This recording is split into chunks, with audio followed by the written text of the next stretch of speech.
दोस्तों अॼु पंहिंजा ड्रामे जी नई अपडेट में तव्हां सभिनी प्रिय प्यारनि खे ख़ुशि आमदीद। जी हाँ दोस्तों, अॼु हिकु बहितरीनु अपडेट तव्हां सां शेयर कंदासीं।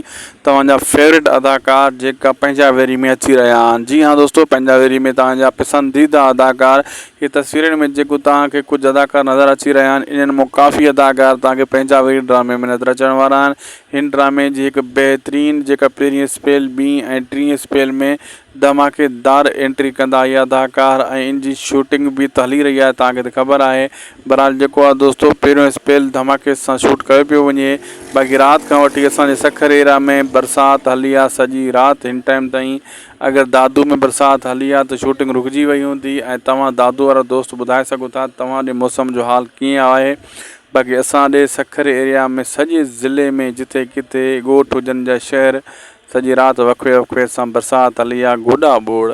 दोस्तों हलूं था अपडेट जी तरफ़, वधीक टाइम तव्हांजो वेस्ट नथा कयूं। बाक़ी तव्हांखे सभिनी दोस्तनि खे अर्ज़ु कंदुसि उदासी टीवी खे सब्सक्राइब लाइक शेयर ज़रूरु करे छॾींदा। हीअ अव्हांजो ई प्यारो चैनल आहे, तव्हांखे हिन ते बर वक़्तु अपडेट मिलंदी रहंदी आहे। दोस्तों असांजी इहा कोशिशि लॻी पई आहे त मूंसां जी जेका अपडेट मिलंदी वञे तव्हां सां शेयर कंदा वञूं। मूंसां हिन ड्रामे ज़रूरी आहे, हिन ड्रामे पंहिंजा वेरी में।